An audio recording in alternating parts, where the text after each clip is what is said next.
Welcome to Resource Prepping. I'm your host, Greg. I'm going to try and do this as succinctly as possible. Vladimir Putin invades Ukraine, as we all know.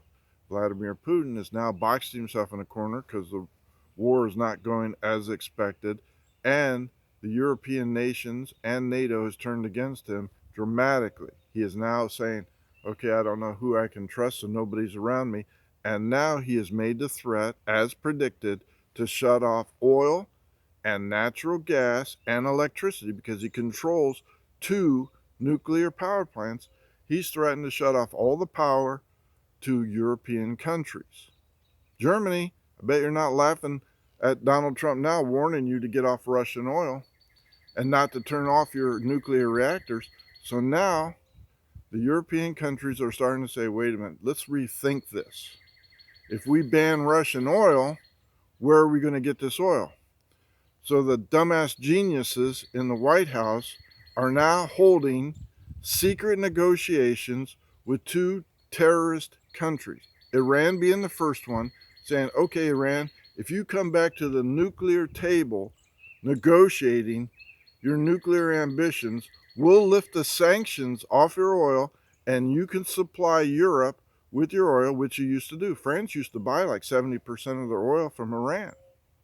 But because Iran's so heavily sanctioned, they haven't been able to do anything. So if Putin blocks the oil energy to Europe, the United States, this traitorous administration that goes way back to Obama, is saying we'll lift the sanctions off Iran so they can sell oil, finance their nuclear ambitions to get a bomb and blast Israel.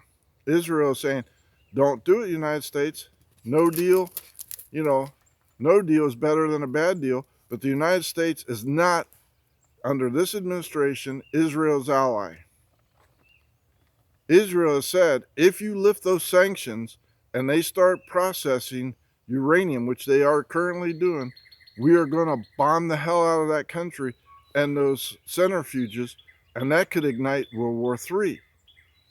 France has now moved in an additional 500 troops to the border of Ukraine and Poland and surrounding stuff, as well as the United States. Why do we need more troops on NATO countries? Because they're afraid that Putin, backed into a corner, may say, hell with it all, I'm going after Poland, Moldova, Romania, all the other countries. Let's go. And if I have to light it up, I will.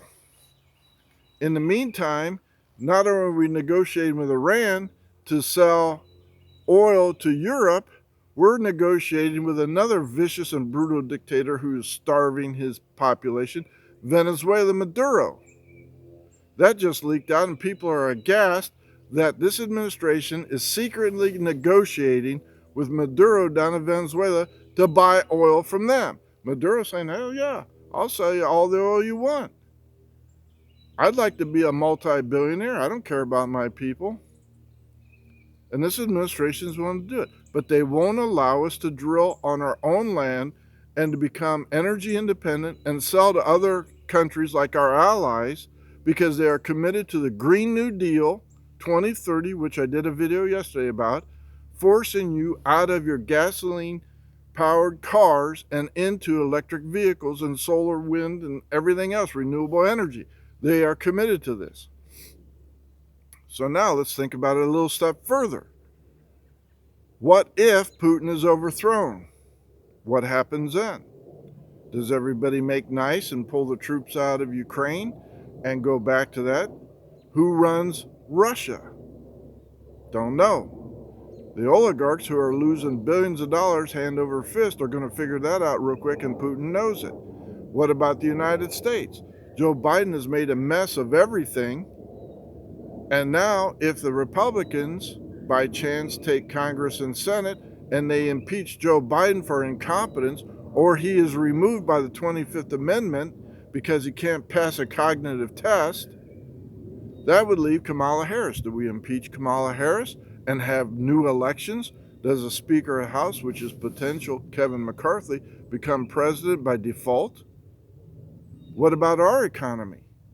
It's going to collapse. And now Joe Biden is looking at signing an executive order exploring, you guessed it, cryptocurrency. Another part of the Agenda 2030, having equal opportunity through cryptocurrencies. It's in the agenda. Collapse the economy and go to government issued money, which they could control via direct deposit, and saying, okay, hey, you want to buy that gun? Not on your wish list.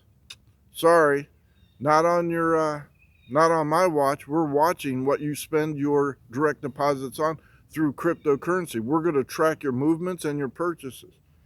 It's an insidious, hateful game. How do we get around it? Kick the leaders out worldwide. Have a worldwide revolution and start from scratch.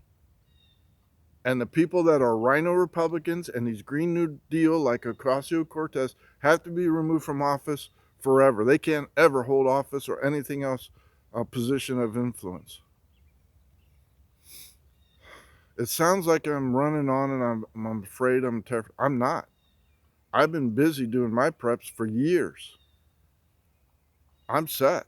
I can sit in my house for a year or so and say, okay, fine. In the meantime, I'm growing vegetables, growing fruits, have an orchard. I'm going to be buying chickens. I eventually am going to either do goat or sheep, but I'm preparing. And if you're living in an apartment saying, I don't have the room or the money or anything else, you better change places real quick, because we're at a boiling point, and somewhere along the line, it's going to pop off. Whether it's $10 a gas saying we're sick of this, like we did under Obama, or overthrow of governments around the world, because the people will get sick of it. People will get tired of being suppressed and everything else. Just the morning thoughts, it's a lot of it. It's happening fast, and it's going to continue to happen fast. Please refer this channel. Please continue to subscribe. Leave your comments. I appreciate it. Get yourself right with God, which means ask for forgiveness of sins and get yourself baptized, submerged in water. Thank you. Greg out.